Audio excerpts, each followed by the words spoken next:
ಎಲ್ಲರಿಗೂ ಶುಭ ಮುಂಜಾನೆ.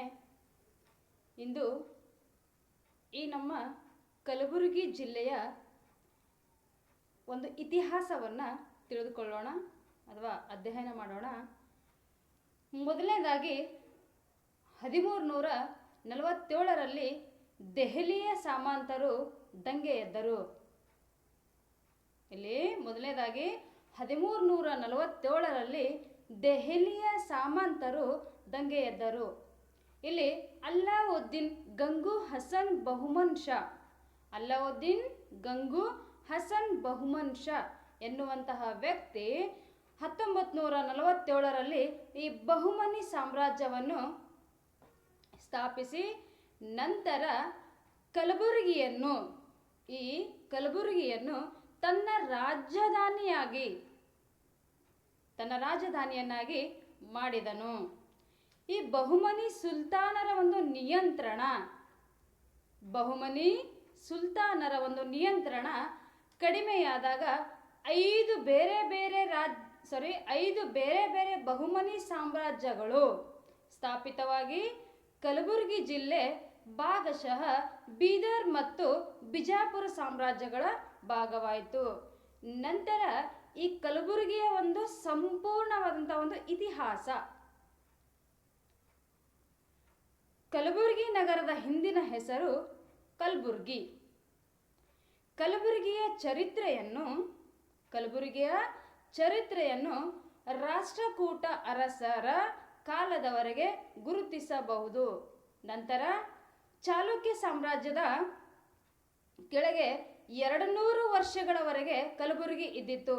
ಇಲ್ಲಿ ಚಾಲುಕ್ಯರ ಸಾಮ್ರಾಜ್ಯದ ಕೆಳಗೆ 200 ವರ್ಷಗಳವರೆಗೆ ಕಲಬುರಗಿ ಇದ್ದಿತ್ತು.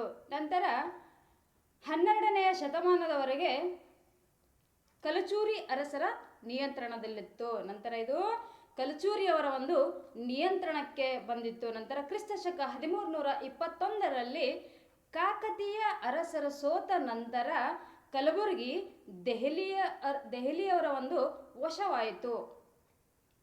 ನಂತರ 1347ರಲ್ಲಿ ದೆಹಲಿಯ ಸಾಮಂತರು ದಂಗೆ ಎಡ್ತಾರೆ.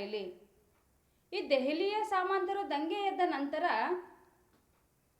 ಇಲ್ಲಿ ಹಲವಾರು ಪ್ರದೇಶಗಳನ್ನು ಸ್ಥಾಪನೆ ಮಾಡಿ ಅಥವಾ ಗೆಲ್ಕೊಂಡು ನಂತರ ಅವ್ರು ಏನೇನು ಮಾಡ್ತಾರೆ ಅಂದರೆ ಅಲ್ಲಾವುದ್ದೀನ್ ಗಂಗು ಹಸನ್ ಬಹುಮನ್ ಶಾ ಎನ್ನುವಂತಹ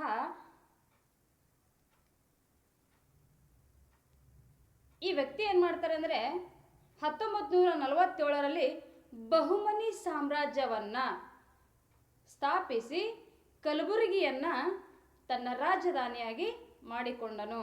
ನಂತರ 12ನೇ ಶತಮಾನದಲ್ಲಿ ಔರಂಗಜೇಬ್ ಮತ್ತೆ ಈ ಪ್ರದೇಶವನ್ನು ಗೆದ್ದು ನಂತರ ಪುನಃ ಈ ಕಲಬುರಗಿ ಮೊಘಲ್ ಸಾಮ್ರಾಜ್ಯದ ಒಂದು ಭಾಗವಾಯಿತು. ನಂತರ 18ನೇ ಶತಮಾನದ ಆದಿಯಲ್ಲಿ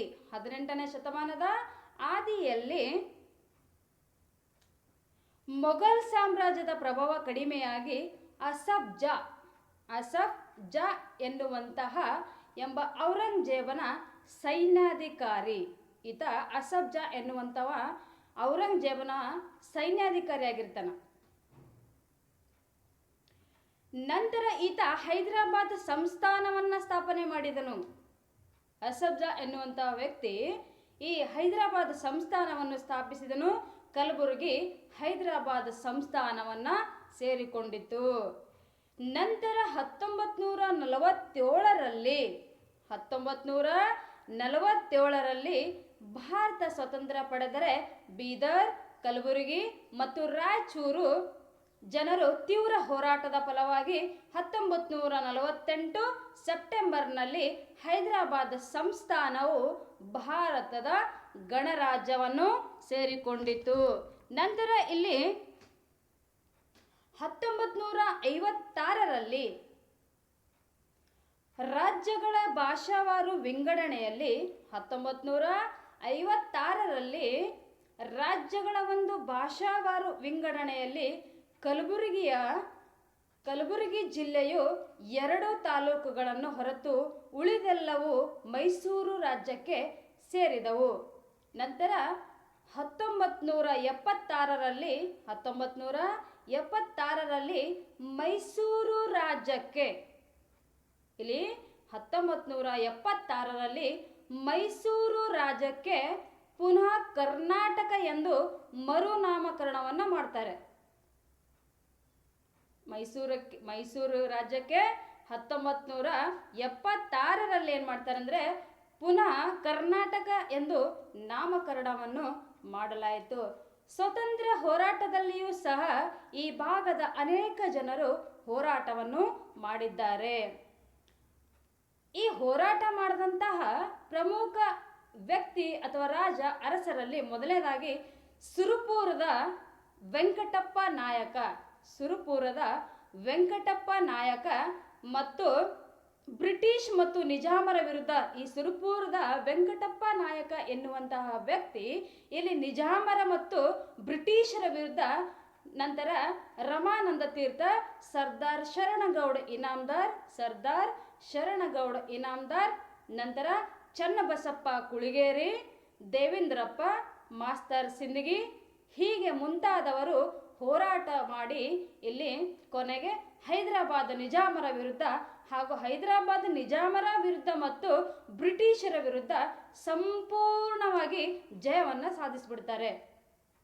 ಇದಾದ ನಂತರ ಕಾರಣ ಈ ಭಾಗ ಬಹುದಿನಗಳ ಕಾಲ, ಈ ಒಂದು ನಮ್ಮ ಭಾಗ ಬಹುದಿನಗಳ ಕಾಲ ಈ ನಿಜಾಮರ ಆಡಳಿತಕ್ಕೆ ಒಳಪಟ್ಟಿತ್ತು.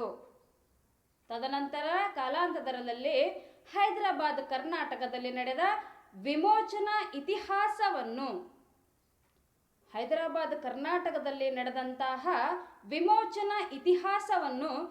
ಮೊದಲ ಬಾರಿಗೆ ಸಂಶೋಧನೆಯನ್ನು ಕೈಗೊಂಡು ಅಥವಾ ಸಂಶೋಧನೆಯನ್ನು ಮಾಡಿ ಡಾಕ್ಟರ್ ಬಿ ಸಿ